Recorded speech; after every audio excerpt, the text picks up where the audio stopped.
Shalom, selamat pagi Bapak Ibu sidang jemaat Tuhan terkasih. Saya sangat percaya di rumah kita masing-masing dalam ibadah online ini kita masih tetap bisa menikmati suasana kehadiran Tuhan. Pagi hari ini saya ingin mengajak sidang jemaat Tuhan untuk memperhatikan bagian-bagian dari firman Tuhan yang akan kita renungkan bersama.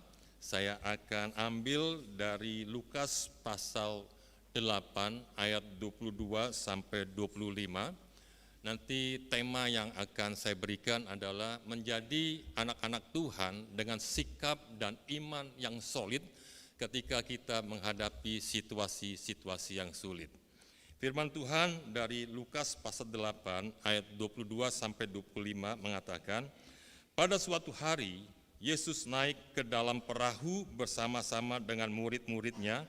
Dan ia berkata kepada mereka, marilah kita bertolak ke seberang danau. Lalu bertolaklah mereka. Dan ketika mereka sedang berlayar, Yesus tertidur, sekonyong-konyong turunlah taufan ke danau. Sehingga perahu itu kemasukan air dan mereka berada dalam bahaya.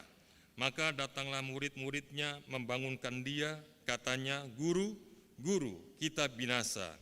Ia pun bangun lalu menghardik angin dan air yang mengamuk itu, dan angin dan air itu pun reda dan danau itu menjadi teduh.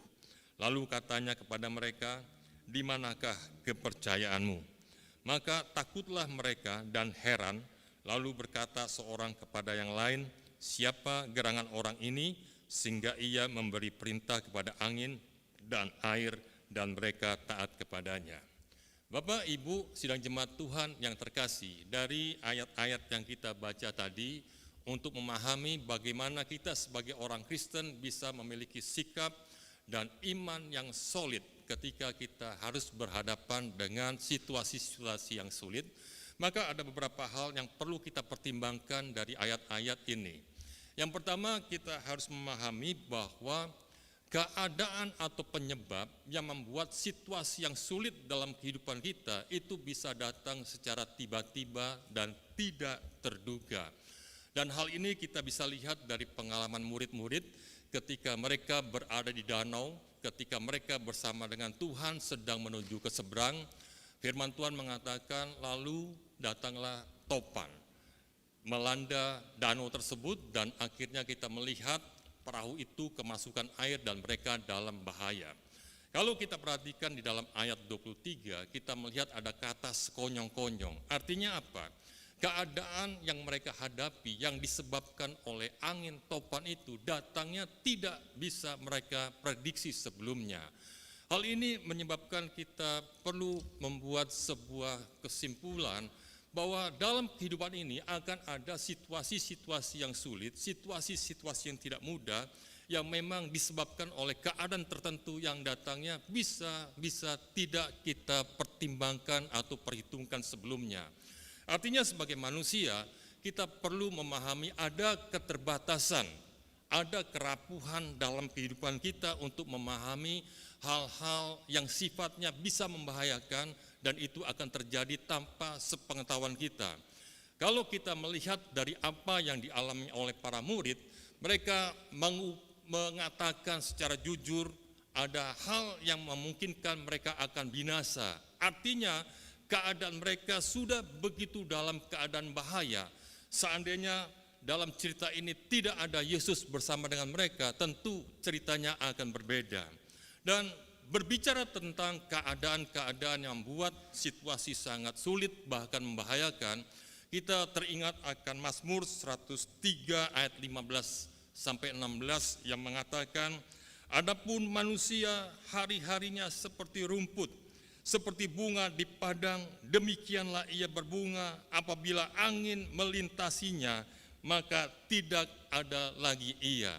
Manusia diumpamakan seperti rumput dan bunga di padang yang ketika angin itu datang yang waktunya tidak diketahui kapan dan dampak dari angin tersebut bisa mengakibatkan rumput dan bunga itu menjadi tidak ada lagi dan akhirnya tempat di mana rumput dan bunga itu ada tidak diingat lagi oleh tempat tersebut. Demikianlah yang juga bisa dialami oleh manusia. Ketika keadaan-keadaan yang membahayakan itu bisa datang dalam kehidupan ini. Di dalam Pengkhotbah pasal 9 ayat 12 dikatakan, karena manusia tidak mengetahui kapan waktunya, seperti ikan yang tertangkap dalam jala yang mencelakakan, seperti burung yang tertangkap dalam jerat, begitulah anak-anak manusia terjerat pada waktu yang malang, kalau hal itu menimpa mereka secara tiba-tiba. Apa yang dialami oleh murid-murid adalah ketika mereka sedang bersama dengan Tuhan Yesus. Dan apa yang terjadi yang dialami oleh murid-murid ketika mereka juga sedang mengikuti apa yang menjadi keinginan Tuhan Yesus. Artinya apa? Dalam kehidupan kita sebagai orang percaya, saya ingin mengatakan keadaan-keadaan sulit itu juga bisa terjadi kepada siapa saja, termasuk kepada orang-orang Kristen, termasuk kepada orang-orang yang juga melayani Dia. Artinya kesetiaan kita, kesalehan kita itu belum tentu menjadi benteng yang kuat untuk menjaga keadaan-keadaan yang sulit itu datang dalam kehidupan kita. Nah, Bapak Ibu yang terkasih, pertanyaannya adalah apakah dengan demikian kita bisa menjadi ragu akan Tuhan, menjadi khawatir dengan hal-hal yang Tuhan janjikan sehingga kita menjadi undur dari Dia. Daripada kita pusing-pusing berpikir apakah kita harus tetap setia kepada Tuhan sementara kemungkinan terhadap kesulitan itu akan terjadi juga, saya ingin mengajak Bapak Ibu untuk memikirkan hal ini.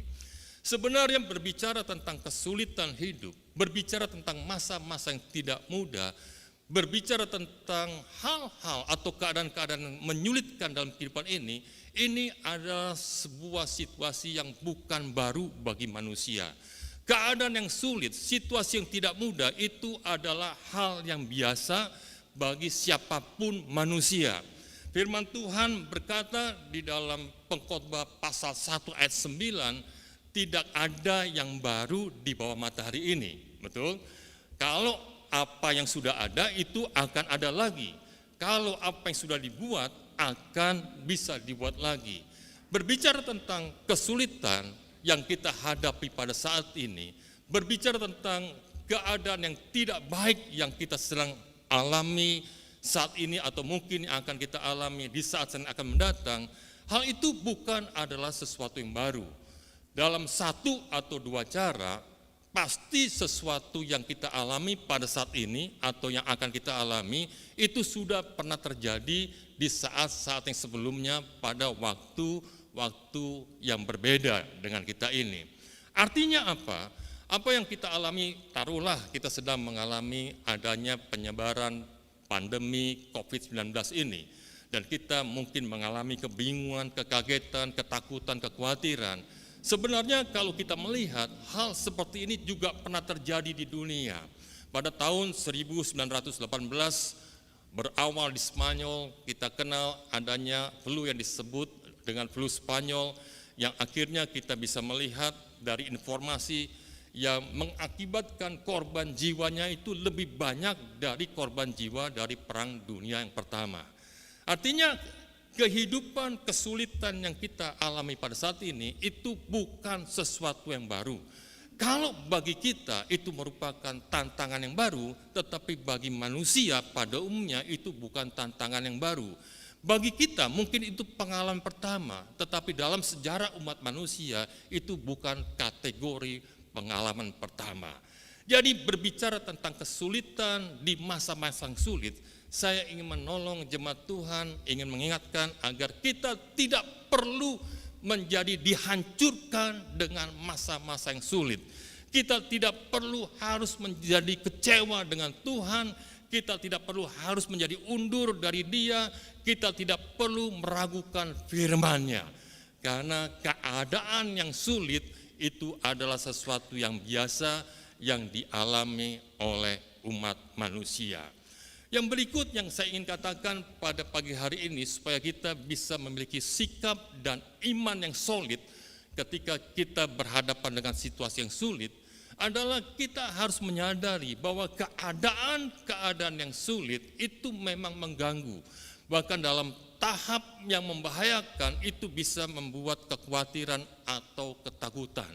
Dan kalau kita melihat teks yang kita baca tadi, apa yang dialami oleh murid-murid ketika mereka menyadari taufan itu datang secara tiba-tiba, mereka menyadari air sudah masuk ke dalam perahu, dan saya memastikan dengan latar belakang mereka yang notaben adalah para nelayan, mungkin secara refleks mereka juga berusaha untuk membuat perahu itu stabil, membuang air, tetapi akhirnya ketika dikatakan mereka dalam keadaan bahaya, pasti ada ketakutan, ada kecemasan, ada kepanikan, ada kekhawatiran di sana. Artinya berbicara tentang kekhawatiran atau ketakutan, saya ingin mengatakan itu sesuatu yang wajar bagi manusia. Secara khusus kalau kita melihat di dalam konteks para murid-murid, untuk mereka yang begitu dekat saja dengan Tuhan Yesus, keadaan yang mereka alami itu membuat mereka menjadi begitu ketakutan, menjadi begitu khawatir. Takut akan apa? Jelas takut kalau perahunya kemasukan air dan lama-lama bisa tenggelam, dan mereka juga tenggelam dan mati. Ada ketakutan seperti itu. Saya ingin mengatakan ketakutan adalah sesuatu yang wajar ketika hal-hal yang membahayakan itu datang dalam kehidupan manusia. Saya ingin mengatakan seandainya ada Bapak Ibu jemaat Tuhan yang di rumah yang pada saat ini sedang khawatir, sedang cemas, sedang ketakutan, tidak perlu kita malu untuk mengakuinya. Karena ketakutan dan kekhawatiran itu pun seperti yang saya katakan tadi juga dialami oleh orang-orang yang dekat dengan Tuhan Yesus pada waktu itu, yang akhirnya di kemudian hari mereka menjadi kepala-kepala gereja.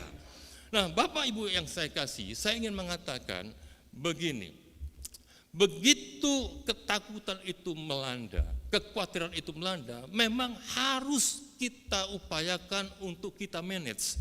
Ada beberapa hal cara untuk memanage kekhawatiran dan ketakutan. Pertama, sebagai anak-anak Tuhan, sebagai warga gereja, sebagai jemaat Tuhan, sebagai orang Kristen, kita harus ingat ayat-ayat firman Tuhan yang mendorong kita untuk tidak tinggal terus dalam kekhawatiran. Seperti firman Tuhan mengatakan, janganlah hendaknya kamu khawatir tentang apapun juga, tapi serahkanlah kekhawatiranmu kepada Tuhan dalam doa permohonan dengan ucapan syukur. Serahkanlah kekhawatiranmu kepada Tuhan, maka Ia yang akan bertindak.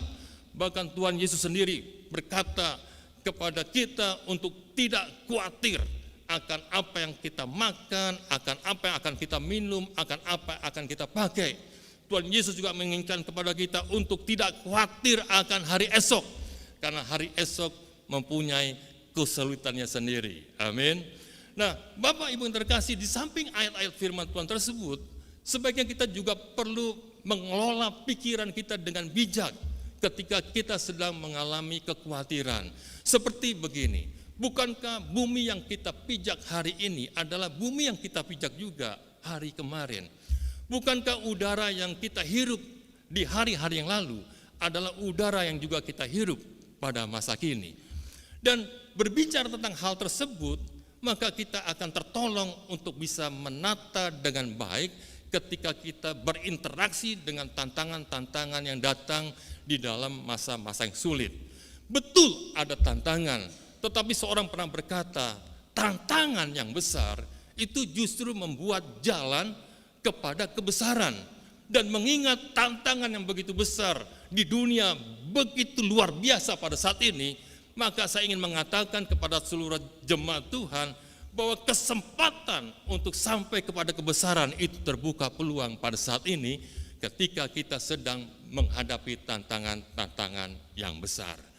Betul Bapak Ibu yang terkasih, di samping kita harus mengingat firman Tuhan, di samping kita harus berpikir secara jernih untuk mengelola perasaan-perasaan kita ketika harus berhadapan dengan tantangan atas nama kesulitan dalam kehidupan ini, kita juga harus berbuat sesuatu untuk survive. Saya mengumpamakan para murid pada waktu itu sebelum membangunkan Yesus, pasti mereka sebagai orang-orang yang sebagian berlatar belakang nelayan, ada hal-hal yang secara refleks mereka ingin melakukan sedemikian rupa supaya mereka selamat, ingin survive. Mungkin seperti mereka menyeimbangkan perahu, mereka kasih komando satu dengan yang lainnya, bekerja sama supaya perahu tidak tenggelam. Pasti ada hal-hal yang mereka lakukan supaya bisa survive. Dengan kata lain, ketika kita umat Tuhan sedang menghadapi situasi yang serupa dalam hal penyebaran COVID-19 ini, kita pun kalau mau survive harus mengikuti protokol kesehatan yang berlaku. Di antaranya kita memakai masker, kita rajin cuci tangan, kita harus membiasakan kalau pulang dari luar rumah kita harus cepat cuci baju kita mandi. Kalau kita membuat pertemuan-pertemuan di suatu tempat, kita harus mengatur jarak antara satu dengan yang lain supaya tempat di mana kita berada tidak menjadi tempat di mana kita bisa terpapar oleh virus corona ini. Bahkan tempat di mana kita bertemu tidak akan menjadi klaster yang baru dengan adanya penyebaran virus corona ini. Itu kalau kita mau survive. Jadi mau tidak mau, ketika ada kesulitan, kita harus berjuang sedemikian rupa untuk mengatasi hal-hal dengan apapun yang kita bisa lakukan sesuai dengan talenta-talenta, kemampuan-kemampuan, sumber-sumber yang kita miliki. Bukankah firman Tuhan di dalam Roma pasal 8 ayat 28 mengatakan, kita tahu sekarang Allah turut bekerja dalam segala sesuatu untuk mendatangkan kebaikan bagi mereka yang mengasihi Dia, yaitu orang-orang yang terpanggil sesuai dengan rencananya. Saya ingin mengajak jemaat Tuhan untuk memahami bahwa ada rencana Tuhan, ada tujuan-tujuan Tuhan dalam kehidupan kita semua yang baik. Sehingga jangan sampai karena kesulitan kehidupan, sehingga kita mengabaikan tujuan-tujuan Tuhan yang telah diberikan kepada kita. Atas nama kesulitan yang kadang-kadang karena virus corona bisa jadi orang mengeluh, kita menjadi kekurangan akan hal finansial, kita menjadi kekurangan akan dukungan emosional, kita kekurangan dukungan fisik atau kekurangan atas nama apapun, itu bisa muncul atas nama adanya dampak karena virus corona ini. Tetapi hal yang berbicara tentang kekurangan, sebaiknya itu bukan menjadi alasan bagi kita untuk mengabaikan tujuan yang baik yang Tuhan telah siapkan bagi kita. Amin. Karena berbicara kekurangan itu bukan sesuatu yang baru dalam sejarah kehidupan manusia. Berbicara kekurangan apapun itu adalah sesuatu yang umum yang usianya begitu sama dengan usia peradaban umat manusia. Sehingga alasan kekurangan dalam kehidupan ini untuk membuat orang percaya mundur dari Tuhan itu bukan alasan yang tepat. Saya ingin mengajak Bapak Ibu jemaat Tuhan untuk merenungkan sejenak tentang pengalaman orang Israel yang pernah dilukiskan oleh Musa di dalam kitab Ulangan pasal 1, ketika orang Israel menurut Musa baru saja meninggalkan tanah Horeb dan masuk ke Kadesi Berea yang dalam perjalanan kurang lebih 11 hari yang cukup ekstrim. Ketika dari tanah Horeb mereka masuk ke Kadesi Horea, mereka sudah sebentar lagi masuk ke tanah perjanjian. Tetapi karena ada informasi dari para pengintai yang mengatakan di negeri tersebut orangnya tinggi besar, ada orang-orang keturunan enak. Kemudian mereka menganggap diri mereka sebagai belalang. Waduh, dan akhirnya kita bisa melihat sebenarnya yang kurang lebih 2 hari saja mungkin mereka bisa merebut tanah perjanjian. Mereka tidak bisa mendapatkannya. Mereka gagal masuk ke tanah perjanjian karena mereka menoleh ke belakang dan karena mereka lebih percaya kepada keadaan negatif. Saya berdoa kiranya hal ini tidak terjadi di dalam kehidupan jemaat Tuhan. Amin. Saya berdoa supaya kita bisa melihat bukan kita sebagai belalang, tetapi masalah-masalah yang kita hadapi adalah belalang. Dan kalau perlu dengan pertolongan Tuhan kita melihat diri kita adalah raksasanya, bukan masalah-masalah karena virus COVID-19 itu menjadi raksasa dalam kehidupan kita. Saya mengatakan berdasarkan 1 Yohanes 4 ayat 4 yang mengatakan sebab roh yang ada di dalam diri kamu lebih besar dari roh yang ada di dalam dunia. Saya ingin mengatakan bahwa Allah yang ada di dalam diri orang percaya adalah Allah yang lebih besar daripada masalah-masalah besar yang ada di hadapan kita. Amin. Sehingga tidak ada alasan bagi kita untuk undur dari Tuhan, untuk menjadi dikalahkan. Berdasarkan 2 Korintus 2 ayat 14, di mana Paulus mengatakan tetapi syukur kepada Allah yang di dalam Kristus senantiasa membawa kami kepada jalan yang penuh kemenangannya. Saya berdoa biarlah apa yang dialami oleh Paulus itu juga akan dialami oleh kita semua, sehingga kita dengan ayat tersebut bisa mendeklarasikan bahwa kita akan menjadi pemenang-pemenang, karena Allah yang senantiasa di dalam Kristus Yesus akan senantiasa membawa kita di dalam jalan kemenangannya. Yang terakhir yang kita perlu renungkan pada bagian ini adalah memang ada hal-hal yang harus kita upayakan, ada hal-hal yang harus kita kerjakan.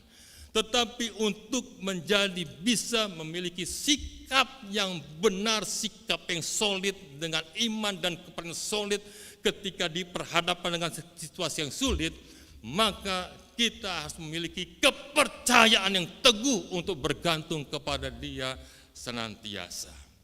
Yang menarik kalau kita perhatikan dari firman Tuhan yang kita baca tadi, akhirnya para murid datang kepada Yesus dan membangunkan Dia berkata, "Guru, guru, kita binasa." Di bagian yang lain dikatakan, "Tuhan, tolonglah kita binasa." Yang menarik, mereka akhirnya datang kepada Tuhan Yesus. Dan Tuhan Yesus yang pada waktu itu dikatakan sedang tertidur, ketika mereka datang meminta pertolongannya, langsung memberikan pertolongan yang seketika itu juga, di mana Ia menghardik angin dan air, dan menurut firman Tuhan, angin dan air menjadi taat kepada Dia. Saya ingin mengatakan pentingnya hubungan yang tetap terkoneksi dengan Tuhan. Pentingnya doa-doa yang terbangun, doa-doa yang terpelihara, hubungan di mana kita menggantungkan hidup kita kepada Tuhan. Firman Tuhan dalam Yeremia pasal 33 ayat 3 mengatakan, "Berserulah kepadaku, maka aku akan menjawab engkau."